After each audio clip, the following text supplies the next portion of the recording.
What's going on, guys? Today I'm going to show you how to change your brake pads and maybe your caliper on your 2002 Grand Cherokee. I already took my wheel off on the other side. I'm going to show you guys how to do it on this side, and yeah, show you how to take it apart, put it back together. So obviously you start by jacking up your car, jack it up over there. Make sure to put a jack stand on this side too. I just did this to show you guys. And then the socket you're going to need to take off your wheel is going to be a 19 millimeter. You can either use a ratchet or something, or a breaker bar. I'm using my impact gun because that's what I have. So go ahead and take your wheel off. So now that you got your wheel off, you got your caliper and your rotor assembly. There's going to be 2 bolts right here that I already loosened. They're going to be 17 millimeters. So go ahead and get your 17 millimeter ratchet, and you're going to push upwards, which means counterclockwise, depending on what side of the car you're on. And yeah, just go ahead and loosen those bolts. And then you should be able to get the caliper free. If not, I'm going to show you a trick on how to get it off. Okay, so actually, change of plans. This caliper is definitely stuck. It is completely overheated, as you can see. When you see the metals like that and you see it red like that and just very discolored on the outside, and your pad actually separates like this, that means that you overheated your front braking system, and you're going to need to change your front pads and possibly that caliper. So my brakes have been locking up in the front, and I've noticed because I really have to give it a lot of gas to accelerate. So this is definitely bad. I'm going to show you guys the other side. This is what the other side looks like, and the piston on the caliper is actually broken, which is not good at all. As you can see, just deteriorated into a bunch of different pieces. So I'm going to need 2 front calipers and a set of front brake pads. Luckily, this is a brand new rotor. There is a little lip on it right here, but the surface is actually really smooth. If you heat them up like this, you should change them, but I am going to get away with just having to change the pads and change the calipers. So I'm going to go ahead and do that, see if I can go get a set of calipers and a set of pads, and I'll catch you guys after I go get them. Okay, so I got my new brake calipers.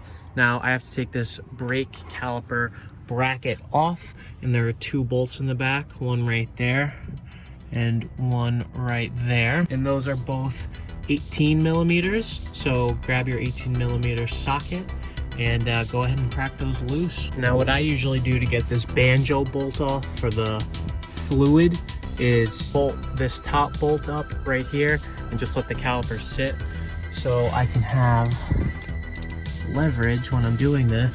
And I just whack it downwards just to loosen it up.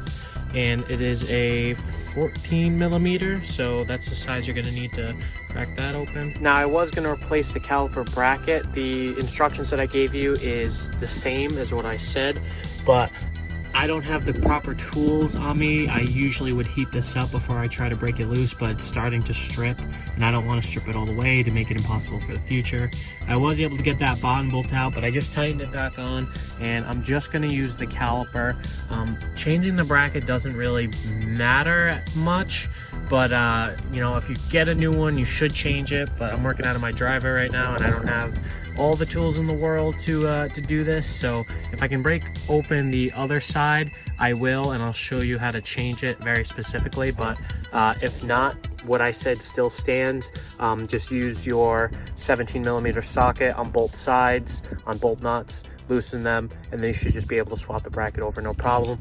Make sure you grease these slides when you put it back in, and also when you put your brake pads in, use brake lubricant on these pieces of metal right here, front and back, because this helps your pad slide back and forth. All right, so go ahead and grab your brake pads. They should look just like this, and you should just be able to slide them right in like so. Just put them in the little grooves, push the bottom in, then push the top in. They should just fit right on. And I'm gonna go ahead and put the caliper on. When you go and put your banjo bolt on, make sure you have 2 crush washers. You have one on this side. Put it through the actual sleeve itself. Then go ahead and grab your other crush washer. Put it on the other side of the banjo bolt. And go ahead and put it in the brake. On this side it's on top. This side it looks like it's on the bottom. Unless I use the caliper on the wrong side. Let me see here. Alright, so I'm just about to end the video here, but just gonna let you guys know See how the crush washer is in between this banjo bolt, this sleeve, and then there's another crush washer. Make sure when you tighten it, you snug it down and you keep going a little bit more just so you can crush those crush washers so it actually makes a good seal. There is a torque spec on it. I'll put a link down in the description for what the actual torque spec is. But as long as you don't go too tight or too loose, you should be good, and it should seal up perfectly. Pretty cold outside. So on that note, I would like to thank you guys for watching. I will show you maybe in another video on how to bleed your brakes, but for right now, nobody's home. No one can really help me out with it, and I gotta get some other stuff done. So thank you guys for watching. Peace out. I'll catch you in the next video.